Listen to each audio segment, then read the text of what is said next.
Seriously, it was all like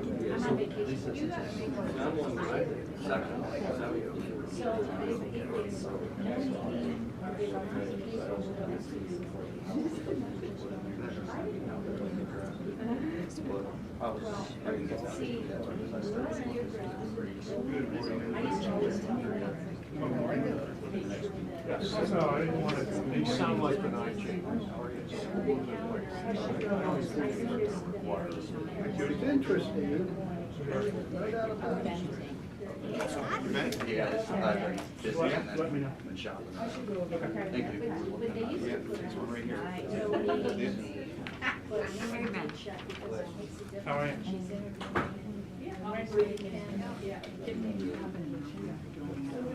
Good morning. Good morning, sir. How are you?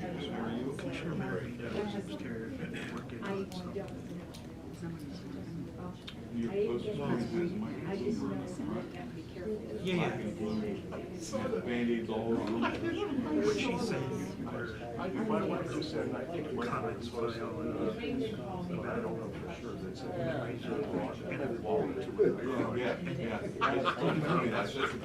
That's quote of them all. so that we can say, okay, where it is, there's families coming, you know, I was out walking the dogs and I came back maybe 5 minutes. She didn't get an answer back, but he sent out, You just got to for 8 years. Yeah. Doing good. Great. She went home, came back. Well, no, she was at work like that. She had the jokes. He was gone for 8 years.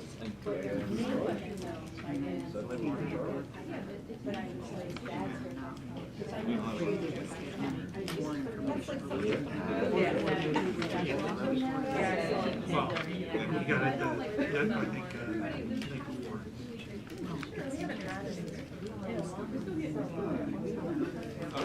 Yeah, I know, so the thought was trying to hammer something out that we get through. So that was because we were feeling that they should come into this meeting. And that way they do. That's good. I mean, we would think it would have it. You know, I had a minimum, I don't want to grow special that hasn't been that big. We can always build on it. Yes. You know. Thanks. Please rise. Heavenly Father, we gather this morning and ask for guidance and blessings. In your word, you tell us to trust in you with all our hearts and not to lean on our own understanding. We are to submit to you in all our ways, and you will make our paths straight. Those who guard their lips preserve their lives, but those who speak rashly will come to ruins. Guide our words, thoughts, and deeds, Lord. You're able to do far more than we can ask or imagine. Guide us in the task you have given us in order to fulfill our purpose. We pray for today with a new attitude and plenty of gratitude in your name. Amen. I pledge allegiance to the flag of the United States of America and to the republic for which it stands, one nation, under God, indivisible, with liberty and justice for all. Good morning.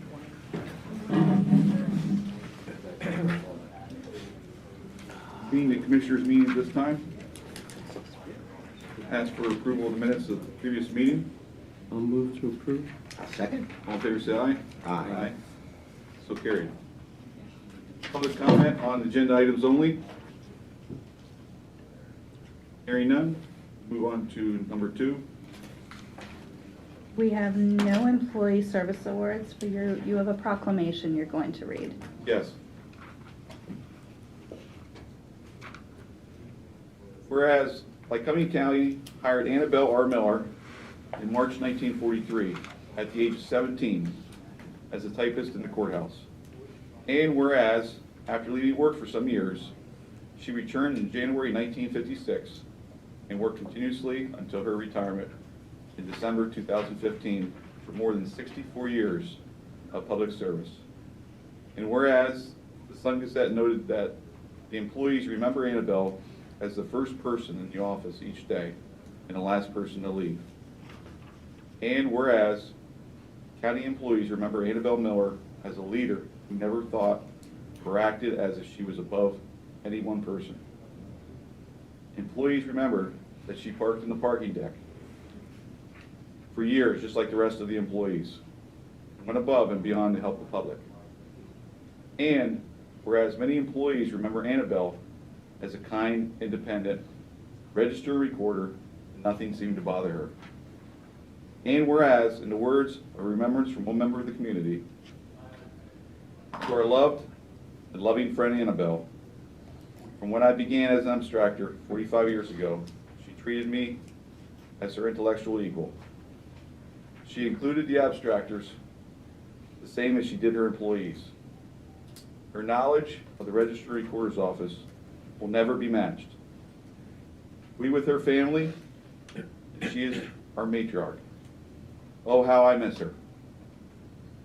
Now therefore, the Board of Commissioners of the County of Lycoming pay tribute to Annabelle Miller and states that her spirit will always be remembered. Signed and sealed this 20th day of February 2020, Lycoming County Commissioners, Scott L. Metzger, Chairman, Tony R. Messer, Vice Chairman, and Richard Marabito, the Secretary.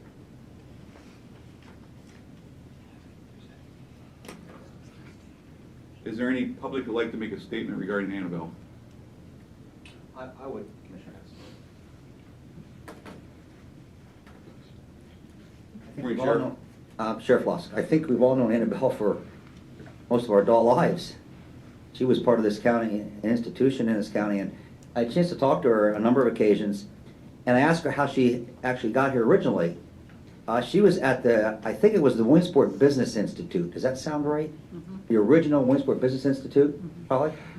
She was there out of high school, or in high school. I think you could take classes, and they needed a part-time typist. And she came here as a part-time typist in 1940-something. She was 17. 17, yeah, she wasn't even an adult yet. She's 17 years old. And she worked part-time, and then a full-time position. And she came here mid-40s, around World War II time. And then she left for a period of time, I think, to raise her family. 8 years. 8 years, was it? Mm-hmm. And then she returns and she spends 2 lifetimes here. She spends what would be 2 careers here? What most of us would be 2 careers, which is amazing. I always tell a story on how when I first got here, and I was watching all the security, operation and watching how things went. And I would watch out my window and I'd see Annabelle making the bank run. She would make a bank run in a car. She'd have her little locked bank bag, and she'd have it tucked under her arm, and she'd walk down the street. I said to her one day, Annabelle, why don't you let me walk you to the bank? Oh, Sheriff, it's okay. It's okay. It won't be a problem. She was a delight. We missed her when she retired, and we certainly miss her in her passing. So thank you. Thank you for their words. Commissioner, I'd like to say a few words. Yes, absolutely.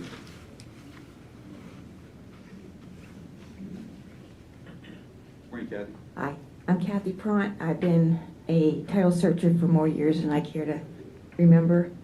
So all the years that Annabelle was there, way back to the years of Mary Mosser, I have been there. I was always privileged to be able to call her Annie. No one else was permitted to do that, but for some reason I was. She was a force to be reckoned with, but like Holly said, she always, always, always kept the title searchers involved in decisions and what would work for the best for us, because we are the ones that use the documentations of the computers and the books. So she was always really good about talking to us about any changes or any improvements that she thought would work best for the office. I went out to visit her a few times when she was after she retired, and she was in the personal care home, and she was always a delight, always in good spirits. She would complain about how much weight she gained. I personally didn't see any difference, but she always complained about the weight she gained, and they had a personal care home cat, and it liked to reside in Annabelle's room because Annabelle always had cat treats. So she was a wonderful woman, and she always bent over backwards for anyone who needed assistance via phone call, via visit. She was so knowledgeable about that office. She will be missed by everyone who used that office, and especially the abstractors. Thank you. Thank you, Kathy. I'd like to read 3 quick emails, quotes that I received from different county employees. One stated, having worked with Annabelle from 2003 through 2016, she always reminded me of Queen Elizabeth and her dedication to her job. I respect her greatly and will miss her work ethic. Other one was that it was a treasure to cross paths with someone who worked in the prior courthouse, which for me is only a black and white picture on the wall. Lastly, this one sums it up. She was an amazing person. God is happy to have her home. Are you Holly Thorne? I am. Thank you for providing Eileen with that quote. In fact, that's the quote in here that we used about the abstractor for 45 years, Right. right? You said that she treated you as an intellectual equal. And She did everyone, not just myself, but she always dressed to the nines. She was impeccably dressed all the time, and she was never heard her raise her voice. She was always sweet to everyone, whether it was the public walking in or someone coming back to her desk to probate. She was, I can't imagine that she could have ever done anything to improve herself. She was just the very best. 2 years before Annabelle retired, I asked her, I said, why don't you retire? My gosh, you make more money retired than working. She goes, well, what would happen to my office? You know, she treated her office as her own, and it had nothing to do with money, okay? Oh, absolutely. She You're right. loved that job, and you could just see it every morning, every evening. She was an awesome steward of that department. There was one money issue that I had with her. I forgot to mention this. I'm my first year in office, and we have to post deputies, depending upon if they're coming or going, either in the volunteer or in the register and recorder. And we have to record deputies by statute that come into the system. And we sent the information down to her to post it. And Christy comes in to me the next day and says, we can't post this deputy in register and recorder. I said, what's wrong? She said, Annabelle said we can't record it. She said I was supposed to call her. So I called her, and she said, Sheriff, I can't post your deputy. I said, why? She said, because you gotta give me a check for $41.50. And I said, I don't have checks. And I said, you can post it and I'll give it to you. She said, no, sir, I can't do that. You have to get a check in. So we had to get a check. We could get a check from the treasurer and then give Annabelle $41.50. That's how good of a steward she was of her office. Okay. Thank you. Thank you so much.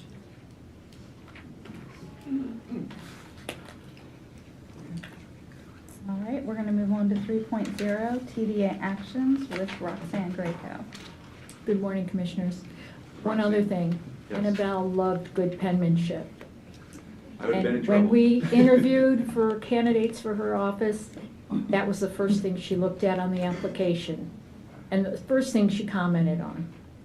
So, she was one of very few words in an interview process, but penmanship was number one.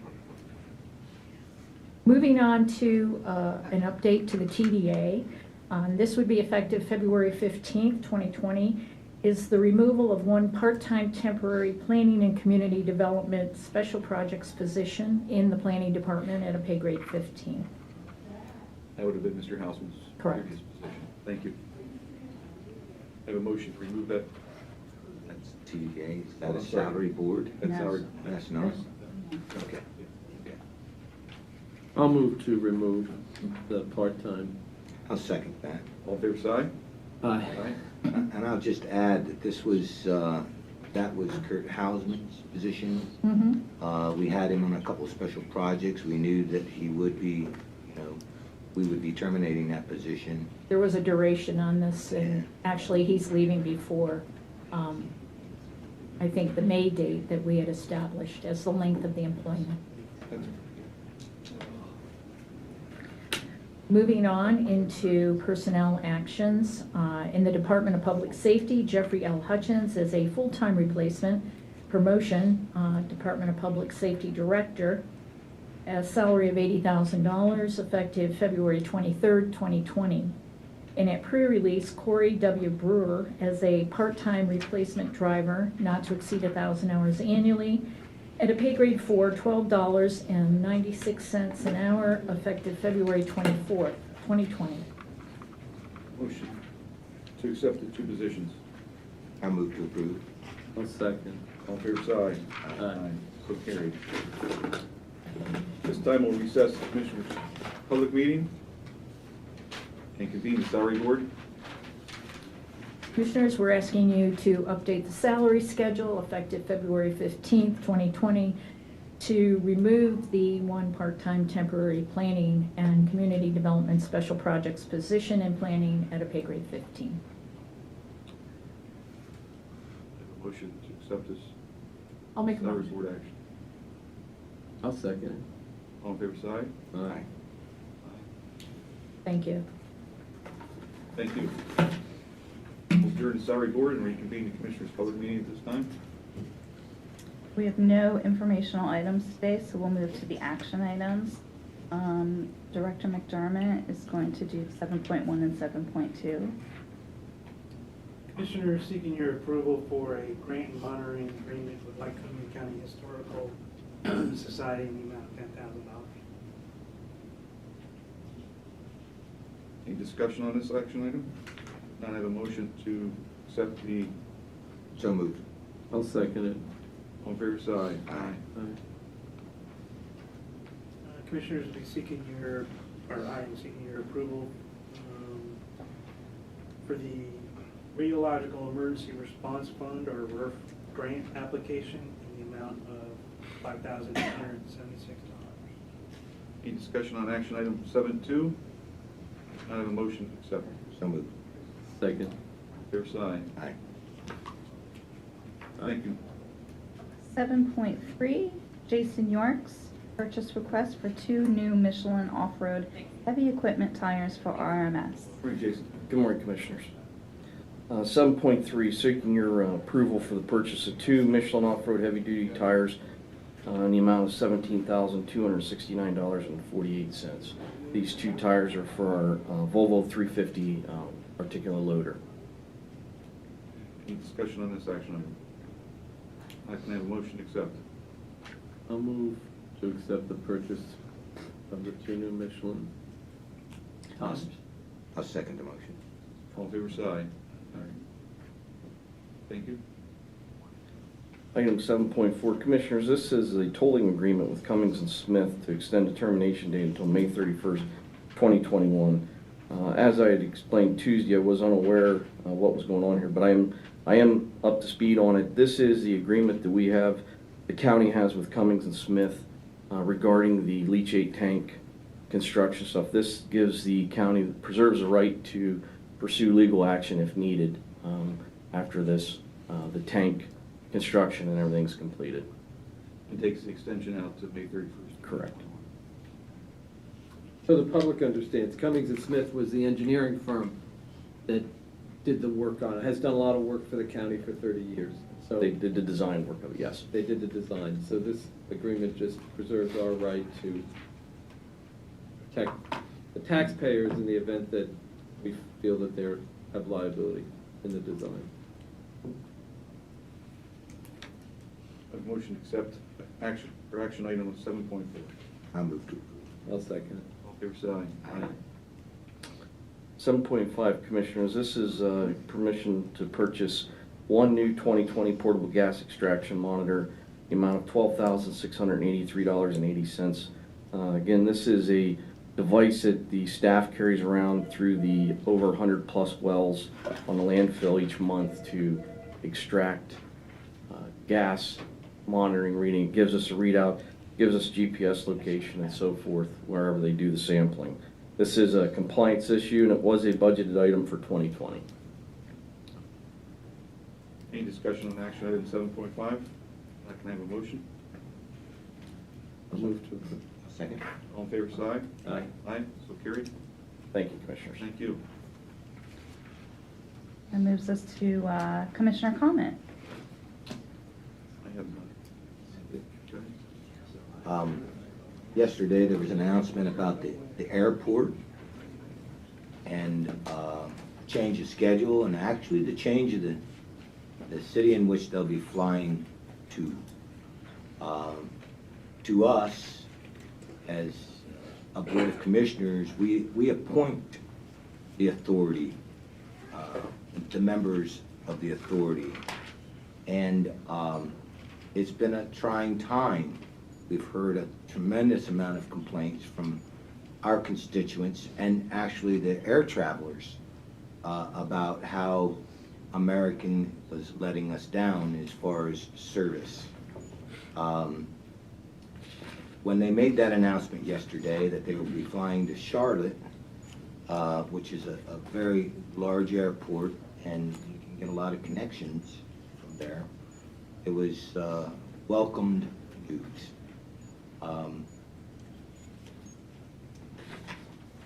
The issue still remains that the people lost its confidence in the airlines and how they will service our community. So I think it's incumbent upon us that we understand what that means. What does moving, the operation to Charlotte mean to our area? And it means a tremendous amount. It's going to be a larger plane. It's going to be more experienced pilots. It's not, it's so far away that they're not going to be able to come in here, see the airport, and leave. They're going to be able to fly these planes.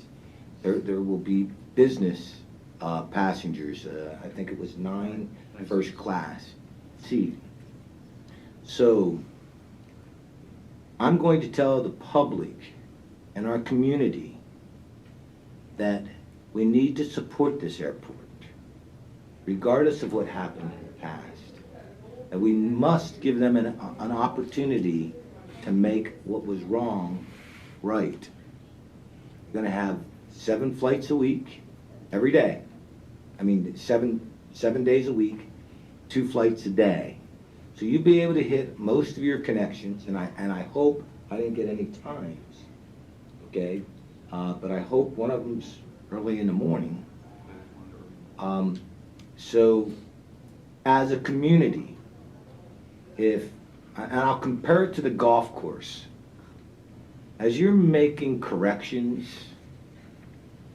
okay, you can't have negative publicity. You can't keep harping on what happened in the past, because it will set us up to fail. And what I mean by that is, if we don't have 60,000, what do they call them? Yearly, in and out. Segments. Yeah, landings and takeoffs. Yes. If we don't have 60,000, then they will not be profitable. Last year we had 44. So it's very important, and just yesterday alone, wherever we went, Lock Haven, we as commissioners are telling this is a great thing for our community. And not only our community, our region. And we have to have that attitude. So if we don't, we will lose it. There's no question. If we don't, they will be coming to the taxpayers to guarantee. And that's not something that, at this point in time, the commissioners of Lycoming County want to deal with. Let's have a hooray for the airport, and let's be positive. Thank you. It's a positive mood. Charlotte's an outstanding airport. You can pretty much fly anywhere from Chicago, or from Charlotte, anywhere in the United States. There was a lot of problems with the hub in Philadelphia.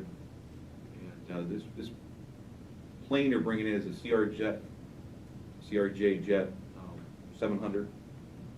It's a 65 passenger jet, and they're not going to turn around and go back to Philadelphia because the flight ceiling, they're going to land.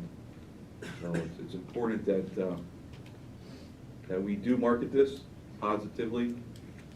We can draw negatives about anything, like Commissioner Massar says, and that doesn't do anybody any good. So we want to embrace it, market it, and move forward. And it starts August 18th. There'll be a welcome positive. And it would be remiss of me not to mention that the Airport Authority Board was under a tremendous amount of pressure. Remember, this is a brand new airport. It's not even a year old, right? And they did a marvelous job in really trying to push our airport, really trying to get America to do what they needed to do to provide our citizens in our region the necessary service that was expected. So I applaud them for their effort, and the hard work finally paid off. You know, we should take note of the fact that there's been a lot of work. I mean, there's no question when we heard last week about American canceling the flights, everyone in the community was very upset, and there was a lot of behind-the-scenes finger-pointing. The point is that the Airport Authority are volunteers. They're you. They're your neighbor. They don't get paid for coming out to meetings. They try to do their best. And, you know, it took a lot of effort on a lot of people's part at the authority and the employees there to get the terminal built. And, you know, when they first proposed the terminal, I was somewhat skeptical, but I did come around and I said, look, it doesn't make sense to not have a terminal for the future. So I think that Commissioner Massar is making a good point. We need to use the airport. We need to book our flights from there, and especially beginning in August, when you can go to Charlotte, because that's the only way we're going to be able to get them. The more we use it, the more they have an incentive for putting more flights on. And, you know, it was harder to get people to do that when it was in Philadelphia. But with Charlotte, it really should be convenient. Instead of having to drive 2 hours to Harrisburg, you can drive 10 or 15 minutes, park your car. The parking is a lot less expensive than parking up in State College or these other places. So it is something that we have to look at from a positive perspective. And, you know, if you see members of the Airport Authority, thank them. If you see all the employees, Tom Hart put 30 years in there, other, you know, the new director's been there, we should say thank you, because, you know, things don't always go that well, but when they do, we should thank those folks. I don't have any doubt that we're going to make the 60,000. I think that that we're probably going to be able to do that, but it'll take a concerted effort on our part. Any other commissioner comment? Okay. Public comment? Mr. Lauer, Anyone else want to go ahead of me? please come to the podium.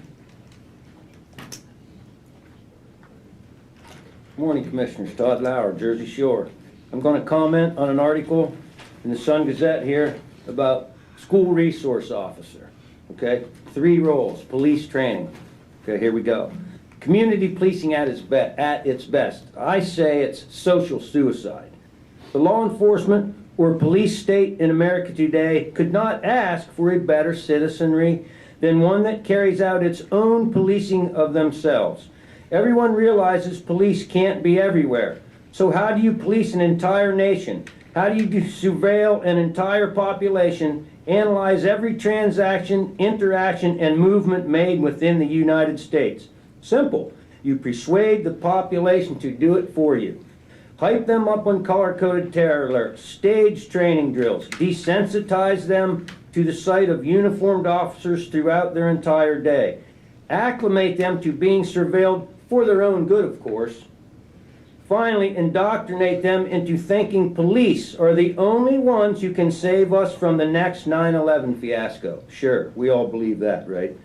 It truly is a brilliant, well-thought-out ploy with the added bonus that while we, the people, remain focused on and distrustful of each other and shadowy forces from afar, we as a nation are incapable of focusing on more definable threats much closer to home, namely the government cabal of constitution-destroying agencies and corporate partners. Take, for instance, Department of Homeland Security program. If you see something, say something. Of course, unless you are a whistleblower, wanting to squeal on government wrongdoings, then forget about it. The government doesn't take kindly to its dirty deeds being publicized, and God forbid being made to have to account for them. This Department of Homeland Security slogan is nothing more than the government's way of indoctrinating we, the people, into the mindset that we are an extension of the government, and as such, we have a patriotic duty to be suspicious of, spy on, and turn in our fellow citizens, parents, and family members alike. This is what's truly known as community-oriented policing. Another 30 seconds, I'll be done. The problem with community policing schemes like the School Resource Officer and the DARE program is not only they infiltrate our schools, but also we are not safer. Instead, they are turning us into a legalistic, intolerant, squealing, spineless, gutless bystander nation. The media's role in all this is shaping public perception of law enforcement, crime problems, fear of crime, and the destruction of anyone brave enough to speak out against it. Thank you, Commissioners. That's my comment. Any other public comment at this time? Please state your name. Chad Riley, Coogan House. I just had a question. Maybe I missed it in the paper. It wasn't reported on. I was wondering if you knew the final numbers for 2019's fiscal year, the budget, how it came in, like as far as the deficit. We were somewhat close to being balanced. If there was a shortfall, I don't remember seeing anything reported on at the end of last year. Usually around budget season, you see it in the paper or something. I just was curious. We don't have the absolute final numbers yet because they're still putting them in. We still have invoices. I mean, we can get for you something to date. I just was curious. I remember there was talk. Yeah. I never actually saw it. No, we don't have a final number, Okay. Chad, but we can see what we have up to. I mean, I think that's it. Our program. Open Gov. Yeah. Oh, yeah, you can go online. Now, it's Would they not, have updated numbers? well, it's not, it's updated like every, I wanna say every 6 months or so.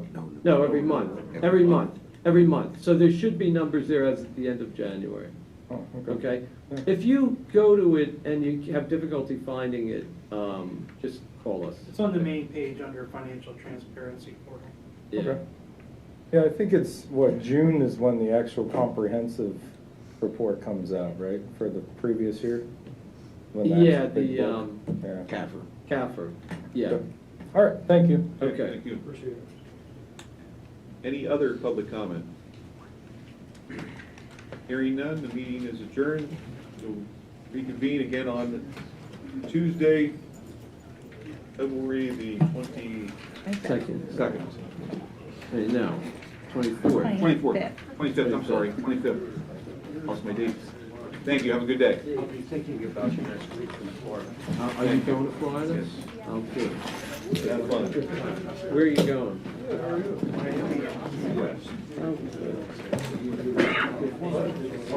And you take No more?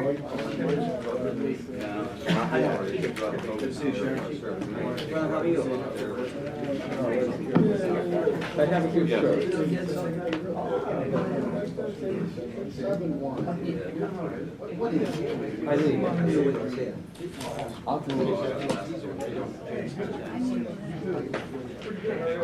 Thanks. Yeah?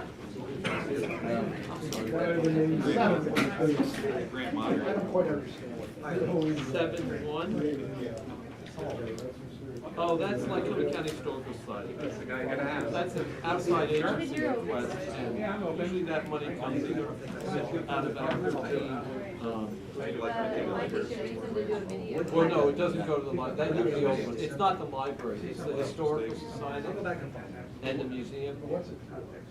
It's basically to help maintain it. In the county code, there's a provision that says that the county shall maintain records, and they actually have records there. If you call Mr. Parks, Gary Parks, they have records from the county that they maintain. But it's also